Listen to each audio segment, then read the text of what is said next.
भारत को खींचने के लिए 15 देशों ने पूरा दम लगाया था, लेकिन पीएम मोदी ने 15 देशों के कोशिशों को पूरा होने नहीं दिया और पीएम मोदी के नीतियों ने भारत को लूटने से बचाया। जैसा कि कहा जाता है कि कल कभी आता नहीं, क्योंकि कल हमेशा आज बनकर सामने आता है। इसीलिए हमारा आज का फैसला ही हमारे आने वाले कल को तय करता है। और आज से 5 साल पहले पीएम मोदी ने भी एक ऐसा ही फैसला किया था और आज भारत के लिए पीएम मोदी का वह फैसला एकदम सही साबित हुआ। यह बात है 2019 की, जहां दुनिया के 15 देश एक बड़े भीड़ का हिस्सा बन गए और इन 15 देशों ने भारत को भी इसी भीड़ में शामिल करने का प्रयास किया। मकसद यही था कि भारत को लूटा जाए।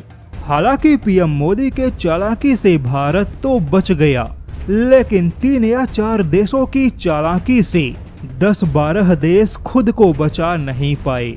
यह पूरी खबर कुछ ऐसी है जैसा कि 2019 में पीएम मोदी ने भारत को रीजनल इकोनॉमिक कॉम्प्रिहेंसिव पार्टनरशिप यानी कि RCEP का हिस्सा बनने नहीं दिया।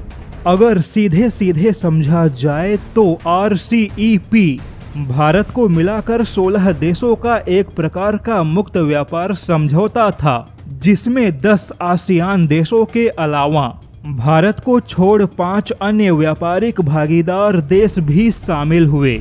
लेकिन अब 2019 में हुए इन 15 देशों के मुक्त व्यापार समझौते के जो नतीजे सामने आए वह काफी चौंकाने वाला रहा, क्योंकि इन 15 देशों के मुक्त व्यापार समझौते में फायदा केवल उन्हीं 4 देशों को हुआ जिनका निर्यात पहले से ही मजबूत है, जैसे कि चीन, जापान, ऑस्ट्रेलिया और साउथ कोरिया को ही इस पूरे मुक्त व्यापार समझौते का सबसे ज्यादा फायदा हुआ। लेकिन जो देश पहले से ही आयातक देश थे वह बेचारे और भी ज्यादा आयात के बोझ तले दबते चले गए और अब GTRI के रिपोर्ट के मुताबिक 2019 में पीएम मोदी का RCEP में शामिल नहीं होने का फैसला आज भारत के लिए एकदम सही साबित हुआ।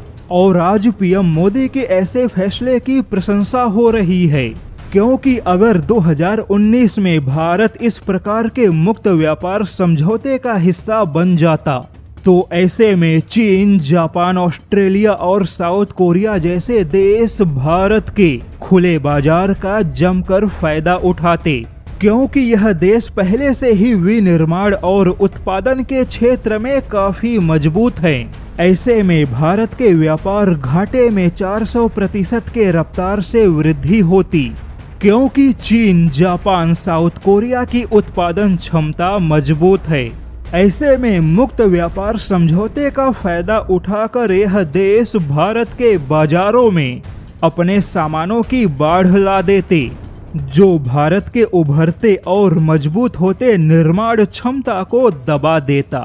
हालांकि पिछले 5 सालों में भारत की विनिर्माण क्षमता मजबूत हुई। ऐसे में अब भारत यहां से मुक्त व्यापार समझौते पर विचार कर सकता है।